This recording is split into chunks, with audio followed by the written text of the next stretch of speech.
La fin de cette année 2022 et l'année 2023 vont être une période très mouvementée car l'économie est en train de s'effondrer et il y a une crise alimentaire qui se profile à l'horizon. C'est un effondrement d'une partie du système qui est en train de commencer, qui est en cours. Mais cet effondrement, contrairement à ce qu'on peut penser et croire, c'est plus une opportunité que quelque chose de négatif. Et c'est ce dont je vais vous parler dans cette vidéo, de comment profiter, comment utiliser cet effondrement qui va avoir lieu inévitablement comme une opportunité. Quand il commence à y avoir des crises dans une civilisation, dans un peuple, c'est le révélateur d'une chose principale, c'est que ce peuple ou cette civilisation est sur un déclin. Tous les peuples, toutes les civilisations les plus anciennes ont eu une naissance, une apogée et une mort. Ça a été valable pour l'Égypte, ça a été valable pour la Grèce, pour Rome, pour les Incas, pour les Mayas, pour beaucoup de peuples et de civilisations. Il y a toujours eu cette phase de naissance, d'apogée et de déclin. Notre civilisation, elle a eu une naissance, une apogée, et nous sommes sur le déclin. Ce qui apparaît aujourd'hui, c'est que nous arrivons à la fin, c'est-à-dire au moment où cette civilisation va s'éteindre. Ça va durer encore un peu de temps, mais les crises que nous commençons à vivre et que nous allons de plus en plus vivre sont le signe d'une extinction, mais c'est aussi le signe que quelque chose d'autre va apparaître. À chaque mort, il y a toujours une naissance. Et lorsque quelque chose naît, il y a toujours une mort de quelque chose, d'un système et d'un monde. Aujourd'hui, l'humanité dans son ensemble arrive à une époque où il y a comme un éveil et une prise de conscience que le chemin que l'on a suivi durant plusieurs milliers d'années et qui nous a conduits comme aboutissement dans cette civilisation moderne, dans ce système que nous avons bâti, dans ce système économique, financier, politique, dans ce système de vie technologique dans lequel nous vivons et que nous avons bâti durant plusieurs milliers d'années comme un ensemble, c'est-à-dire c'est l'humanité tout entière qui a participé d'époque en époque à bâtir ce système et nous sommes comme arrivés à la fin d'un temps, à la fin d'un cycle. Et c'est comme une période de résultat, une période d'éveil. Nous vivons le résultat de ce système. Est-ce qu'il est bon? Est-ce qu'il est positif? Est-ce qu'il est lumineux? Est-ce qu'il est divin? Ou est-ce qu'il est destructeur? Est-ce qu'il conduit vers la dictature, l'asservissement? Est-ce qu'il conduit vers l'appauvrissement?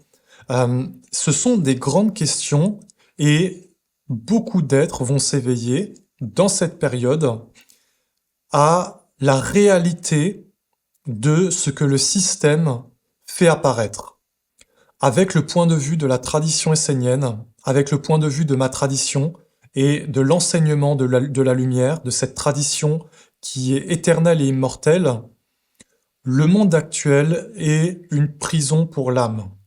L'âme est enfermée dans le monde de la matière, c'est-à-dire les âmes humaines, c'est-à-dire les hommes, qui sont des âmes en réalité parce que nous sommes des âmes. Nos âmes, l'âme de tous les humains est enfermée dans un monde d'ignorance, dans un monde matérialiste, dans une prison. Le monde qui a été créé, qui a été engendré à travers les siècles, est une prison pour l'âme, c'est une certitude, mais elle est aussi comme un sort de cancer pour la Terre tout entière. Car le mode de vie, le système que nous avons adopté et qui nous a conduit à un développement technologique extrême engendre une destruction et une extinction à tous les niveaux. On voit bien sûr depuis plusieurs siècles une extinction croissante de énormément d'espèces d'animaux. On voit beaucoup de changements et de bouleversements qui sont provoqués par l'être humain de par la technologie, de par la pollution, de par tous les déchets que nous engendrons, et cela conduit globalement la vie à s'éteindre. C'est donc comme une conclusion du chemin que l'humanité a pris pendant plusieurs milliers d'années. Et la technologie que nous vivons, que nous mettons au monde, et le système que nous avons bâti, le système de politique, le système d'agriculture, la pollution, la corruption, tout ce monde qui a été engendré, qui est un monde profondément malade, nous montre la conclusion que nous devons passer à autre chose. Et là, c'est selon moi la grande opportunité de ce qui va nous être donné, parce que aujourd'hui, ce qui nous retient de changer de monde, en tout cas ce qui retient la plupart des êtres humains de changer de monde, c'est-à-dire de se tourner vers une autre direction et de marcher sur un chemin d'éveil intérieur, sur un chemin de lumière et sur un chemin de respect de tous les règnes du vivant, de tous les règnes de la nature, de respect de la terre, de respect des mondes subtils, invisibles, de respect de la vie en général, dans son aspect physique, visible, et dans son aspect invisible et subtil, c'est l'addiction au système et au confort de vie que procure ce système. Aujourd'hui, vous ne voulez pas changer de vie parce que vous avez votre mode de vie, votre travail, votre voiture, vos habitudes de consommation, vos habitudes de vie, tout ça qui repose sur un système qui est entièrement dépendant de la technologie, du pétrole, de la science, de beaucoup de choses que nous avons créées qui nous ont rendus, à mon sens, esclaves d'un monde matérialiste. Alors si ce système est ébranlé et que demain les monnaies s'effondrent, que demain les chaînes d'approvisionnement ne fonctionnent plus et qu'il n'y a plus de nourriture dans les supermarchés, ça va être comme une grande opportunité de changer de façon de vivre et de retourner vers une vie plus simple, une vie plus naturelle, et aussi de prendre une nouvelle direction dans sa vie intérieure, de comprendre que ce mode de vie, ce système est une impasse, et il y a une autre façon de faire. Et cette autre façon de faire, c'est de cheminer sur un chemin d'éveil intérieur, d'éveil de la vie intérieure et de son âme. C'est pour moi cette grande opportunité qui va être donnée à chacun de nous de s'éveiller à la vie intérieure, à la vie de son âme, et d'utiliser une épreuve, un événement qui va se produire mondialement comme un tremplin pour prendre une autre direction. C'est comme, à un moment donné, tu arrives à un carrefour et tu as un choix à faire dans ta vie. Tu as soit le choix de persévérer dans ce système et dans ce monde, ou tu as le choix de voir que c'est une voie sans issue et de prendre un autre chemin. Contrairement à ce que beaucoup de personnes pensent, le monde divin n'a pas abandonné l'humanité. Le monde divin attend juste que l'homme s'éveille par lui-même et change de direction. Et aujourd'hui, ce monde de lumière, qui guide certains êtres et qui conduit certaines traditions, comme la nation essénienne, à être des représentantes de la lumière sur la Terre, ce monde de lumière, il attend que l'homme s'éveille, même si c'est par la souffrance, et qu'il change de direction. Dans la période actuelle que nous vivons, nous avons une opportunité qui est très particulière et qui n'a pas été très souvent dans l'humanité. C'est l'opportunité de changer de destinée et de changer de direction. Cette opportunité, c'est le monde divin qui l'offre. Parce que ce monde sait dans quelle direction va l'humanité inconsciente et dans quelle direction veulent emmener les dirigeants, on va dire, qui sont alliés aux côtés des ténèbres, dans quelle direction ils veulent emmener l'humanité. Ces dirigeants veulent emmener l'humanité dans une direction d'une vie totalement technologique et quelque part, l'aboutissement de cette intelligence qui dirige l'humanité à l'heure actuelle, c'est d'enlever l'être humain et qu'il n'y ait que la machine qui existe. C'est leur plan final. L'autre intelligence qui est celle de la vie, celle de la lumière, elle veut conduire l'homme à se réveiller et à reprendre conscience qu'il est une âme. C'est pour ça que vous avez par exemple la nation essénienne. Et que la nation essénienne est comme une porte. Elle est une école. Elle est un lieu de rassemblement où tous les êtres qui veulent servir le divin s'assemblent pour bâtir ensemble une nouvelle civilisation, une nouvelle façon d'être au monde.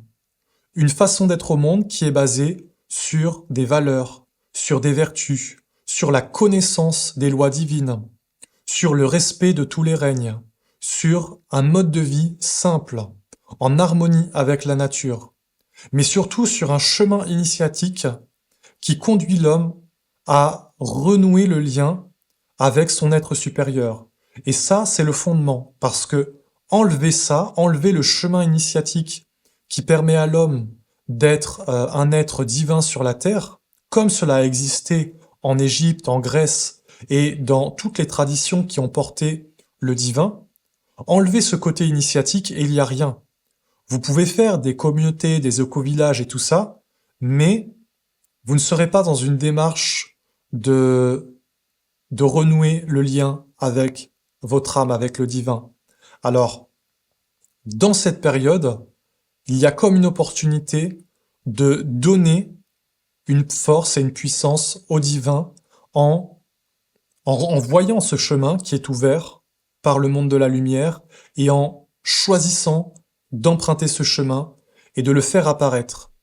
Car ce qui est réel dans la vie sur Terre, c'est ce que nous les hommes nous accomplissons, que ce soit pour le côté obscur ou que ce soit pour le côté lumineux. Il n'y a pas un monde supérieur, un monde divin qui va venir et qui va régler tous les problèmes. C'est les êtres humains éveillés qui, en choisissant de tourner leur être vers les mondes de la lumière et en choisissant de faire un travail de transformation pour se mettre en accord avec les lois divines, en accord avec les vertus, en accord avec tous les règnes de la nature, ce sont ces êtres qui permettent au monde divin de vivre sur la terre. C'est une loi universelle qui a existé à toutes les époques.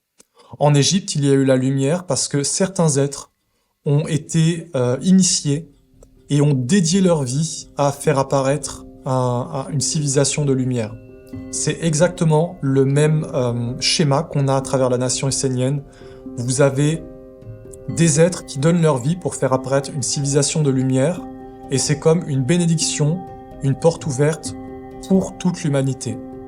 Alors, c'est comme un message aussi, comme un appel, et vous vérifierez par vous-même, parce que c'est dans pas très longtemps, c'est très proche, vous vérifierez vraiment par vous-même ce qui va se passer, mais rappelez-vous, dans ces moments-là, qu'il y a toujours un chemin de lumière, et que la nation essénienne en est une de ses portes. La sagesse de la lumière nous montre que c'est nous les êtres humains qui sommes aux commandes de notre destinée et qu'il n'y a personne qui va le décider à notre place.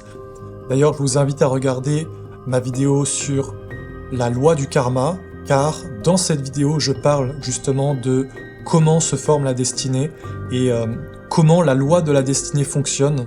Je vous montre et vous explique que oui, nous sommes les créateurs de notre destinée et c'est nous qui pouvons changer notre avenir, mais aussi celui de la Terre et de l'humanité tout entière.